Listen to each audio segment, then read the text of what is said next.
আসসালামু আলাইকুম। স্ক্রিনের ভিডিওতে আমরা দেখতে পাচ্ছি একটি মানুষের একটা পা ছোট এবং একটা পা বড়। তারপরেও কত কষ্ট করে তিনি নামাজ আদায় করতেছেন। কেননা তিনি মনে করেন আল্লাহ তাআলা এক, অদ্বিতীয় এবং আল্লাহ তাআলাকে তিনি মনে প্রাণে বিশ্বাস করেন। আর আমরা সুস্থ থাকার পরও মাত্র ৫ থেকে ১০ মিনিটের মতো সময় লাগে নামাজ পড়তে শুধু। এইটুকু সময় আমরা দিতে চাই না। তাহলে আমরা কেমন মুসলমান এবং কেমন মানুষ? একটা নাস্তিক এবং একটা মানুষের ধার্মিকের মধ্যে পার্থক্য রয়েছে। একটা হিন্দু ভালো, তারা পূজা করে, একটা বৌদ্ধ ভালো, তারা নিজের চার্চ পূজা করে, একটা খ্রিস্টান ভালো। যে ব্যক্তি নামাজ পড়ে না সে ব্যক্তি কেমন মুসলমান ভাই আমি বুঝি না। মুসলমান হতে গেলে কি তাদের যারা মুসলমান আমাদের দেশে আছে বা আমাদের সমাজে আছে তারা করে কি, বিশেষ করে যারা ভদ্র শ্রেণীর তারা করে কি, তারা মনে করেন শুক্রবারটা শুধু তাদের ইবাদতের দিন, বাকিগুলো নয়। বাকিগুলো হচ্ছে আলেম ওলামা এবং যারা ইসলামিক টাইপের তাদের জন্য সেই দিনটা। আবার তারা মুসলমান দাবি করে নিজেকে। আমি বুঝি না তারা কেমন মুসলমান। তারা তো নাস্তিকের পর্যায়ে চলে যাচ্ছে। কারণ আল্লাহকে যদি একটা মানুষ বিশ্বাস করে তাহলে আল্লাহ তাআলা বলেছে ফার্স্ট আমাকে যদি কেউ বিশ্বাস করে তারপরও হচ্ছে আল্লাহর উপর ঈমান আনা এবং বিশ্বাস করা একই কথা।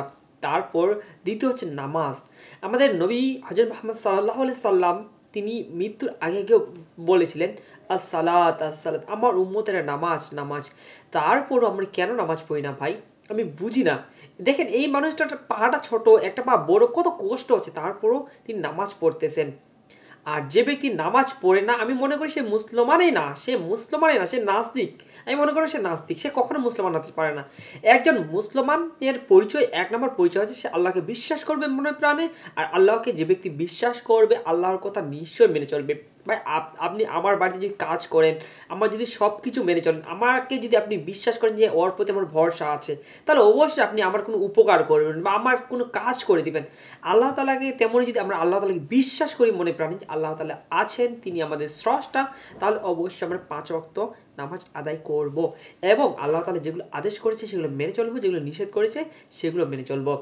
আর যারা আল্লাহ তাআলাকে বিশ্বাস করে কম এবং করে না বললেই চলে, তারা মনে করে যে বিশ্বাস আছে আছে নাই এরকম পর্যায়ে যাদের আছে, তারা সপ্তাহে একদিন পড়ে কিংবা ঈদের দিনে পড়ে, এইরকম ব্যক্তিরা তারা সপ্তাহে একদিন পড়ে।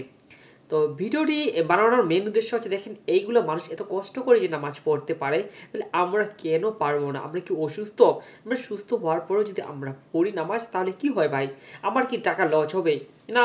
আমরা প্রতিদিন ৫ ওয়াক্ত নামাজ, ৫ ওয়াক্ত নামাজ কতক্ষণ লাগে? আমরা ১০ মিনিট করে ধরি, ১০, ২০, ২৫, ৩০, সরি ১০, ২০, ৩০, ৪০, ৫০, দিনে ১ ঘন্টাও লাগে না, মাত্র ৫০, ৪০ মিনিট।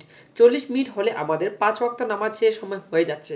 আবার এইটুকু সময় যদি না দেই, আমাদের সৃষ্টিকর্তা কি শুধু আমাদের পৃথিবীতে খাওয়ার জন্য, সন্তান মানুষ করার জন্য আর সম্পদ উপার্জন করার জন্য কি পাঠিয়েছে আপনাকে এই দুনিয়ায়?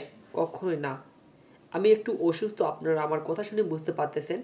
তারপরও আমার ভিডিওতে যদি কোনো ভুল হয়ে থাকে আপনারা ক্ষমার দৃষ্টিতে দেখবেন। ভালো থাকবেন, সুস্থ থাকবেন, দেখা হবে নতুন একটা ভিডিওতে। আসসালামু আলাইকুম।